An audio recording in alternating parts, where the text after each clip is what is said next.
Islam is a lofty structure that stands on 5 pillars. Without these pillars, the structure will have little support and may easily collapse. 5 pillars. We are unlike wolves, which live separately, each on his own.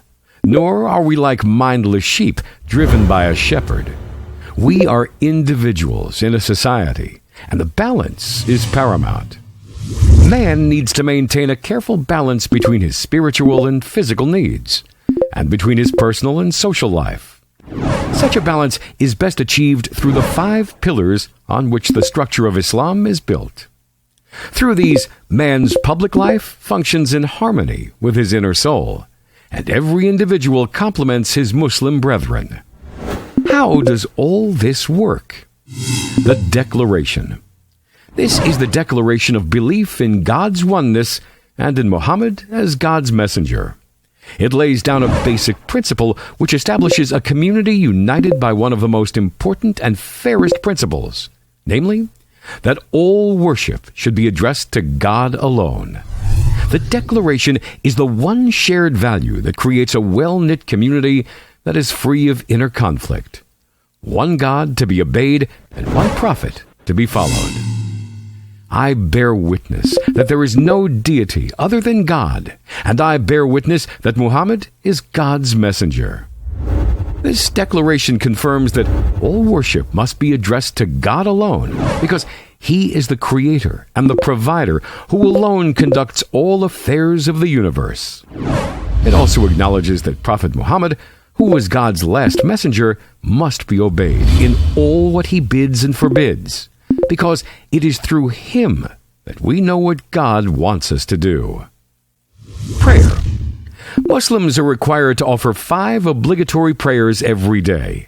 These prayers are spread over the day and night as to keep man's soul always in contact with the Creator. These prayers are indeed a most effective barrier that stops man from doing what incurs God's anger.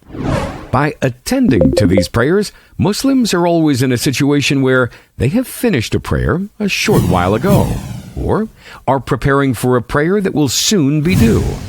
Thus, they are keen not to lose the effect of the prayer they have finished when they were in contact with their Lord.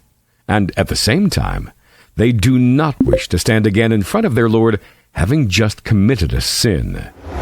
This is the effect the 5 daily prayers have on a Muslim.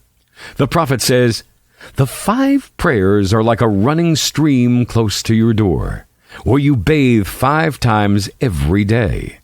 Related by Muslim. When you look at the universe around you, you'll see that it totally submits to its supreme creator. Nothing in the universe rebels, deviates, shows boredom, stops functioning, or goes on strike. It's as if the whole universe is in a situation of permanent prayer and prostration. This is perfectly described by the Quranic verse that says, أَلَمْ تَرَ أَنَّ اللَّهَ يَسْجُدُ لَهُ مَنْ فِي السَّمَاوَاتِ وَمَنْ فِي الْأَرْضِ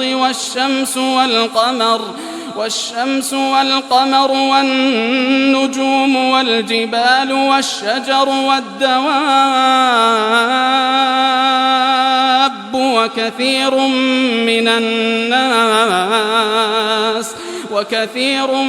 الناس وكثير حق عليه العذاب ومن يهن الله فما له من مكرم إن الله يفعل ما يشاء.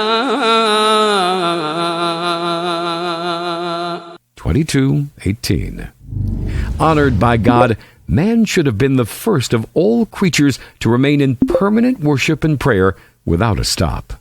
However, he was chosen to be in charge of the earth and given what is suited to the fulfillment of this role. He has been given the needs and desires that help him to fulfill his role. Therefore, his nature makes man unsuited to be in permanent prayer. Instead, man needs a special worship that ensures his spiritual balance and serves as a continuous bond with his Lord, enabling him to draw closer to him. It should, at the same time, be suited to his nature and conducive to the fulfillment of his role in this life. This worship that man needs is the 5 daily prayers God has made obligatory to us. Zakat. Zakat is the safeguard that prevents social collapse. It is the institution that ensures that there will be no explosion, like that suffered by communist societies that went too far to the left, or capitalist societies that went too far to the right. In both cases, large sections of society of both types endured hunger.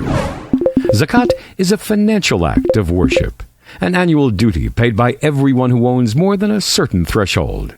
It's a small portion, only 2.5%, or similarly small rates of certain types of property, such as agricultural produce and cattle.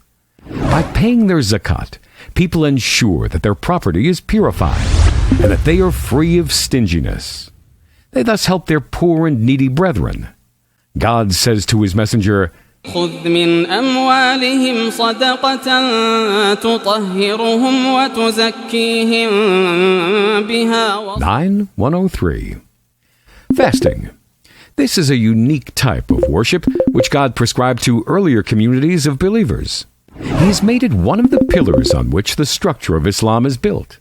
Muslims abstain from food, drink, and sex from dawn to dusk for a full month every year. This worship provides training to control one's desires and abstain from one's pleasures. At the same time, it promotes health. It provides a bond between the Muslim community and earlier communities of believers who followed earlier prophets. God says, يا أيها الذين آمنوا كتب عليكم الصيام كما كتب على الذين من قبلكم لعلكم تتقون 2:183. Fasting shows how easy Islam is. When Muslims are ill or traveling, they are given an exemption of fasting, provided that they compensate by fasting the same number of days when they've recovered or returned home. The pilgrimage. This is the great gathering a Muslim is required to attend at least once in a lifetime, provided that he's physically and financially able to undertake the journey. Muslims of all races, colors, and nationalities meet at the same place, wearing the same garments in absolute equality, glorifying their one Lord. They speak numerous languages, but offer the same worship. They regain their pure human nature.